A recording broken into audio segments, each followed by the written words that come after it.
Je m'oppose clairement à toute expression politique qui dit que les policiers utilisent leurs armes sur les refus d'obtempérer. Linda Kebab, ce qui interpelle évidemment dans ce nouveau refus d'obtempérer, c'est qu'il y a une victime collatérale et c'est aussi le profil du conducteur, son âge et le fait qu'il était connu des services de police.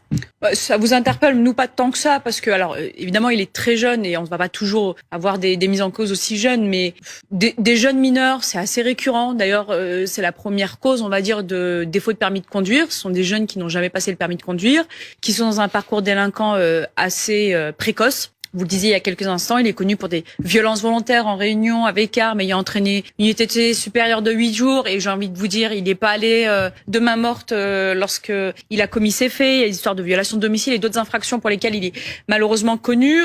Là, il bénéficiait d'une césure. C'est une mesure qui existe depuis la loi Dupond-Moretti, qui consiste à reconnaître, entre guillemets, la culpabilité d'un jeune et de lui laisser quelques mois de chance, de tentative de réinsertion, de réintégration notamment par l'école, avant de prononcer la sanction. Et malheureusement, ce sont, et nous on le constate notamment, souvent des jeunes qui, lorsqu'ils n'ont pas la sanction immédiatement, ne comprennent absolument pas la valeur de la peine qui va être prononcée plusieurs mois après.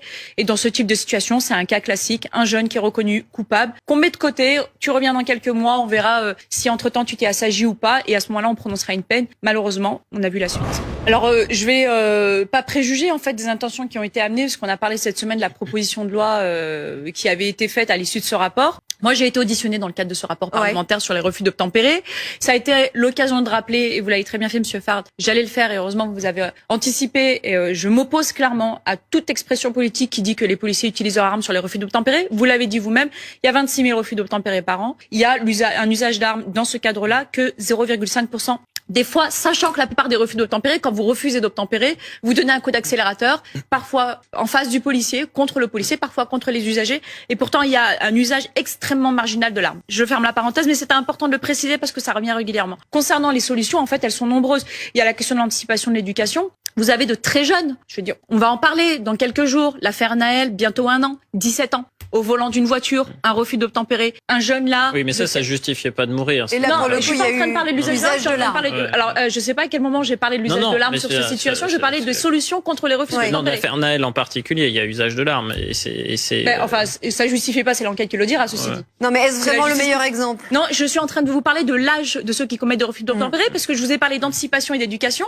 Je vous ai cité un cas concret connu de l'opinion publique, à savoir dans l'affaire Naël, où je ciblais juste l'âge de l'auteur, en fait, du refus d'obtempérer. C'est vrai que c'est une affaire qui parle aux gens. C'est une affaire qui parle aux gens. C'est une affaire dans laquelle on a un très jeune, il y a 2 ans et demi, 3 ans d'écart d'âge avec cette affaire de cette nuit. Ouais.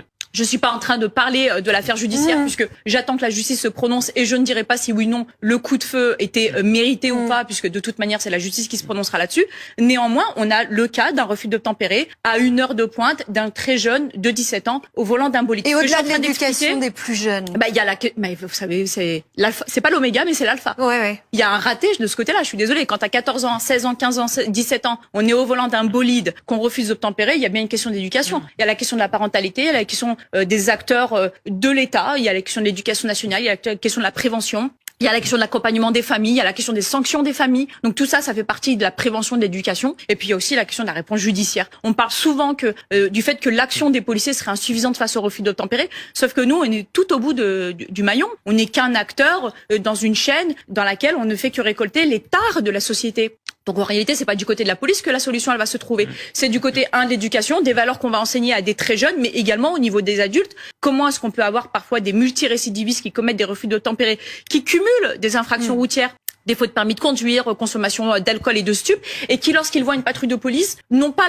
la peur du gendarme qu'on a pu connaître il y a quelques années, c'est-à-dire je m'arrête et j'espère que je vais plus ou moins m'en sortir en tremblant. Non, c'est je fonce et tant pis pour la suite. Si je dois tuer, au moins j'essaie de m'en sortir. Il y a un sujet de société. On parlait il y a quelques mois, et c'est pas moi qui invente le mot, c'est le président de la République, la décivilisation. C'est aussi un sujet de décivilisation.